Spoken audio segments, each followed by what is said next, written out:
Don't stop.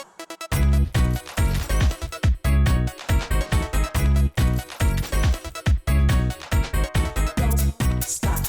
Don't stop. Don't stop.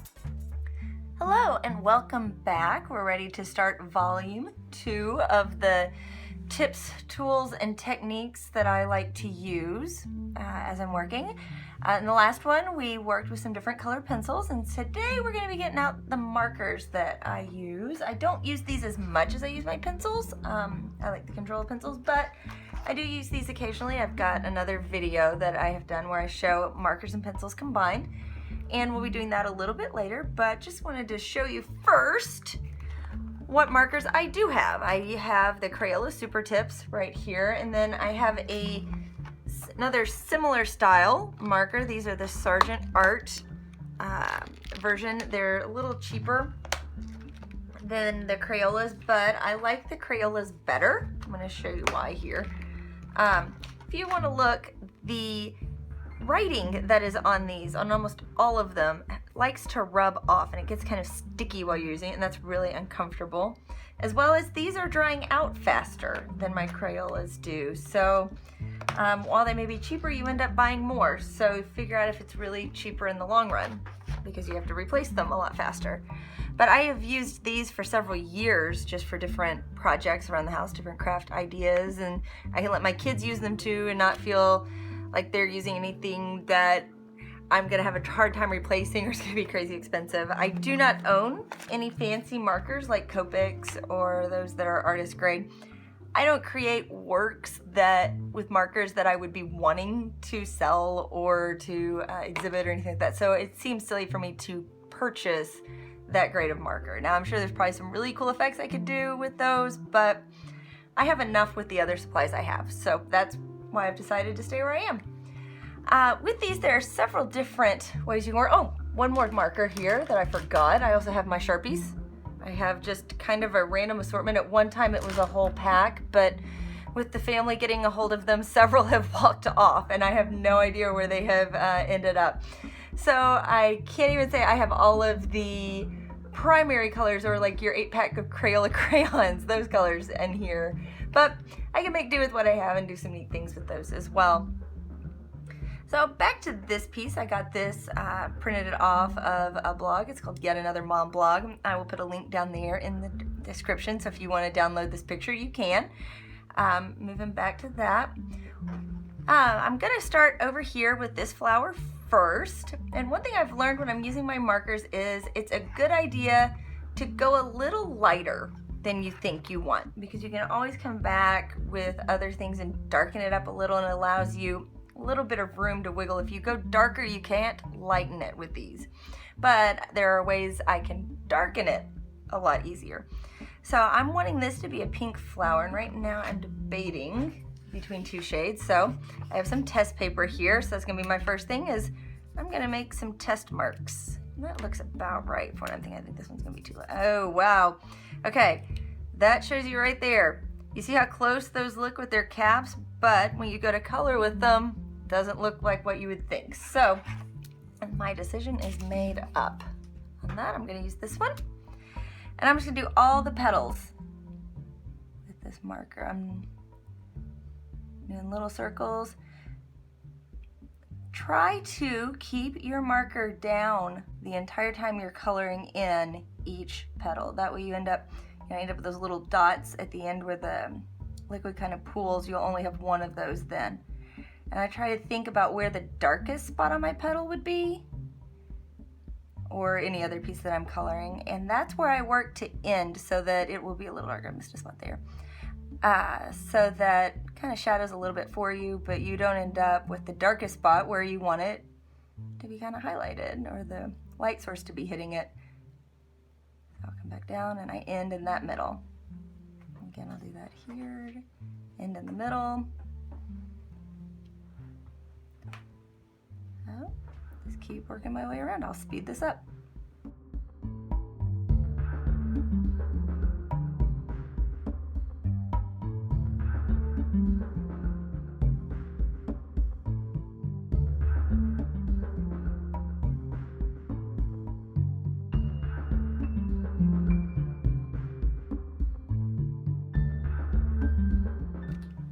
now that that is done, now there are multiple ways I can come in and do shadowing. The first way I'm going to show on here is using some Sharpies. And all I'm going to do is come in and just real quickly throw in a little line down here, just like this. Right where those shadows would be in here. And you can kind of see they're starting to get a little depth in them. Now this isn't a very realistic method, but it gives a neat effect. I think it's fun, it's simple. I'm also not going to be having to spend a ton of time working on this to get those in. You can see they go in pretty quick. Boom, boom, boom. This also works well if you're doing fish scales in green. Same idea, just a quick little shadow put in.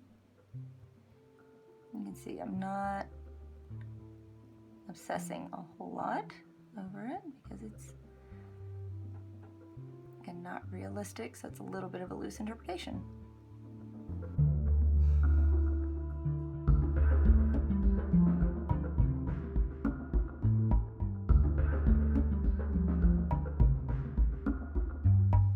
And this is great if you are just coloring for fun, because you get a lot of instant gratification from it. Almost done, last row. Guy's hiding back there.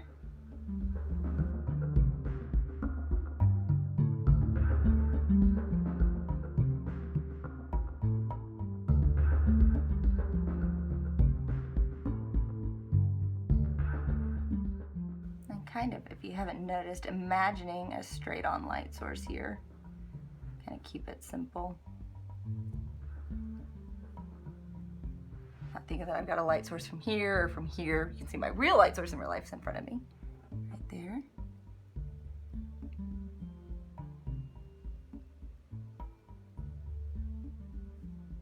And we're done. So that was pretty quick, pretty painless.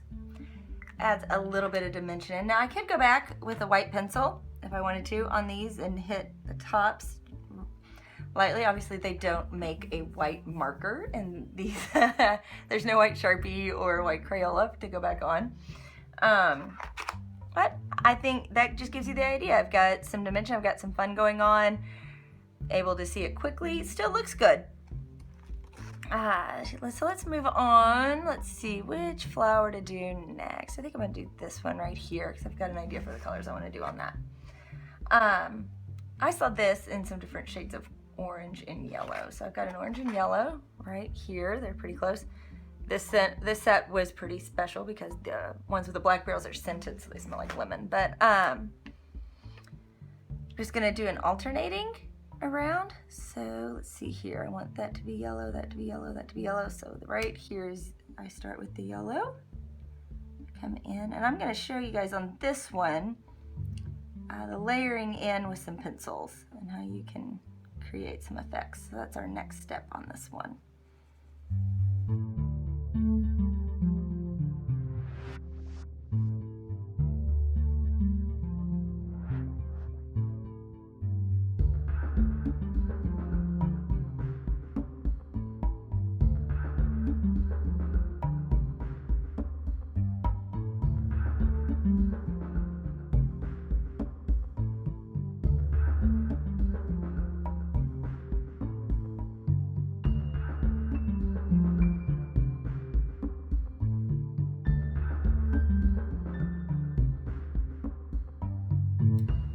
Okay, there is that. I know the coloring on it isn't great, but I just wanted to get the idea of it laid in here. And so now I am going to, I'm looking for it. My desk is a little bit of a mess here. I'm gonna get out my white Prismacolor. I did some tests. I'll show you all my tests that I worked on right here. I did those in both pencil markers and then like pencils on them and Sharpies, looking at the way colors would play on it and work. So I've got a good idea on how these are going to behave for me. So I'm gonna get out a standard orange, which is a little darker than this, and a slightly darker yellow. So I'm going to use these three pencils to come in and kind of make the different pieces now have placement on the page, like how they're stacked on top of each other, because you know, it's kind of, if you were to look, I picture this as being on top of this one, on top of this one, on top of this one, and so forth as it goes down. Now what that would mean is that you would have shadows towards the inside, okay, and then highlights on the outside of each one, because this is on top of this. So if I highlight this, that will help this look like it's on top with the shadow coming in right here. So I'm going to lay in my shadows first. For me, that's a little bit easier when I'm thinking through it, and then I will do the highlights in.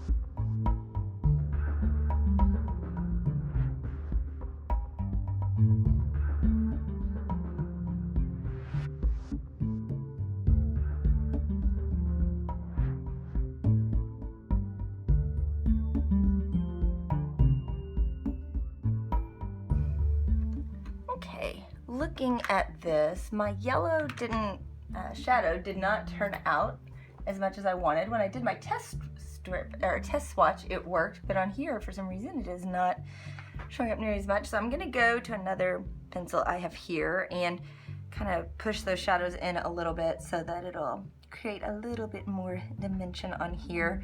I love the way that the white worked on this and kind of gave that pastel almost look with the lights hitting it, so I kind of made it look more zigzaggy too by only doing the one side. Kind of exaggerates that. So I'm going to go back in, add in a little bit more shadow. That's the joy with working with the lighter shade, is it's a lot easier to come back and darken it up. So here I go, speed it up again.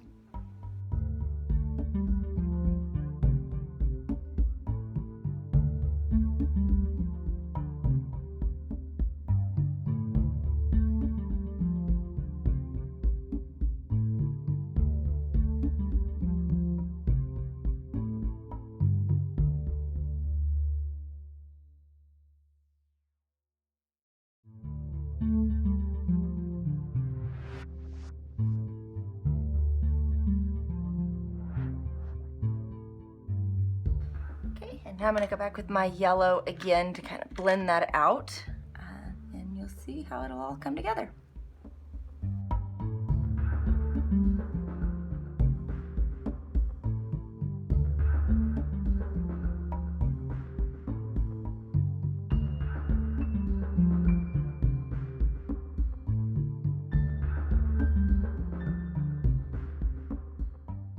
Okay, there is that piece.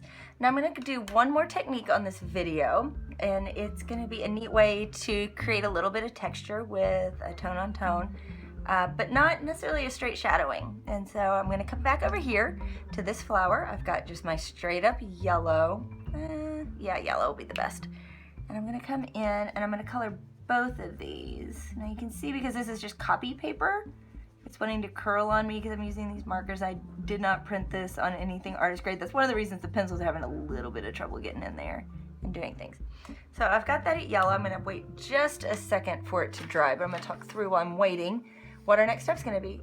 Now I have this kind of peachy orange right here, and what I'm going to do is I'm going to come in and just make basically a crisscross pattern on it, and that's going to create some interest in the middle without being a real harsh line on it. And then I'm going to do another design around the outside with the same one, so that we'll get a little bit of texture, but it's not going to be like the black line on it. It's going to be a little more subtle.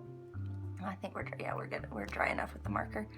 So I've learned that my crisscrosses look a little bit better if I set them on the diagonal rather than the straight up and down, as I've been doodling. So I'm just going to take these. I'm just going to go like this. We're going to come back across. So that's a neat way to add some interest to simple markers and to keep it going and looking great on here, just without having to do a lot of complex technique or having a lot of materials. Now, my next little thing is if you just do little swirly cues on the outside like this. It's a lot of fun. I'm gonna alternate my direction.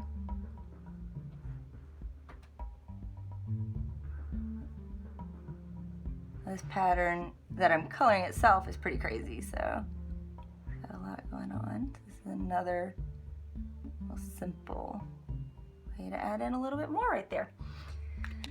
So that is it for this video with markers. In the next one, I'm gonna come back over here with these and we're gonna get into some more pencil techniques with a little bit more with shading and highlighting and using unexpected colors a little bit to create those dimensions. The 2 videos so far have been more or less kind of beginner techniques. So these are some basic ones that you can use to learn. You can learn them quickly and you can use them in your coloring every day without it adding a whole lot of time to what you're doing if you're just used to coloring in solid color. So I hope you have liked this video. If you have, please be sure to like, share, and subscribe. You can also follow me on Twitter and Instagram. I'm at Grace and Lottie's there. I try to post pretty regularly. And as always, remember that art happens in everyday life. Make sure you're watching for it. Bye. Don't stop.